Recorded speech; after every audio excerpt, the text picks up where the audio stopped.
Hey, my wonderful students. It's time for a video about power and energy. Hope your notebook's out and ready to rock and roll. You can pause whenever you want to write down stuff. The major idea I want to start with is a light bulb turns current into energy. As you know, a light bulb takes electricity, spits out light. So the more watts a bulb has is pretty much almost equivalent to how much light it puts out. It's not exactly equal, however, because it also depends on how long it takes. So power is pretty related to energy. And mathematically, power is actually energy over time. So watts is joules per second, something you might remember from way back in December.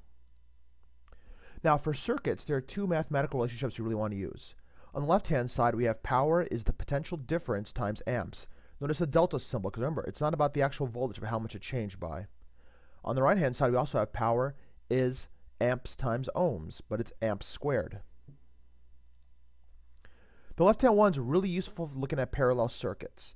Since in parallel, two branches have the same voltage, the one with more amps will have more power. And since in a parallel circuit, the one with more resistance has less amps, that means the branch with less resistance will have more power. Whereas the right-hand one's useful for series. Since in series, everything has the same current, the more resistance in series, the more power it has. So to kind of summarize, here's a picture of a parallel circuit. You know by definition the current splits up. Since the current splits up, the voltage is always equal for each branch. More resistance equals less current for that branch. More resistance equals less power for that branch.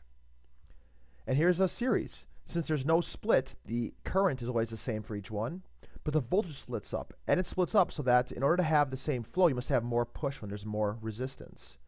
So more resistance is more voltage, and therefore more resistance equals more power. We're going to do an example released by the AP itself, actually, to show what to expect from it. So if you don't mind, pause the video, copy down what's about to show. I'll put up all four answers for you. The circuit shown above contains two resistors of resistance R and 2R. Notice how they're set up. It looks like it's parallel. The graph shows the total energy E dissipated by the smaller resistance as a function of time. That's up here. So, which of the following shows the corresponding graph for the larger resistance? Okay, we have to reinterpret this. Energy relates to power. So pretty much since they're all going for the same time, energy is just like power. So if we could figure out which one takes more power, that's the one that has more energy, or we can figure out how the energies relate. Let's rephrase the question. In this parallel circuit, how does the power of R compare to 2R? As you see from the graph given, the power of R is E1. We have four possible powers for 2R.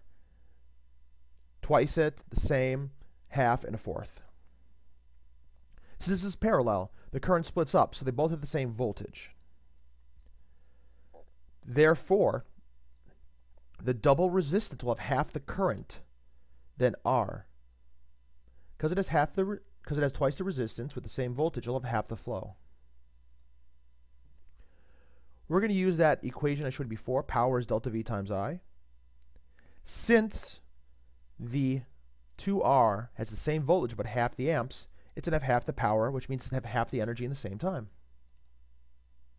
So the 2R has half the energy of R, which definitely is letter C. It's not actually caring about the graph. It's just more about how do the energies compare. Now, if you want a mathematical explanation, the power of the 2R is half the power of the regular R. So therefore, since power is energy over time and time's the same, energy of the 2R is half the energy of the R, and the R energy was E1 according to the graph, so energy of 2 is half the energy of E1, which is letter C.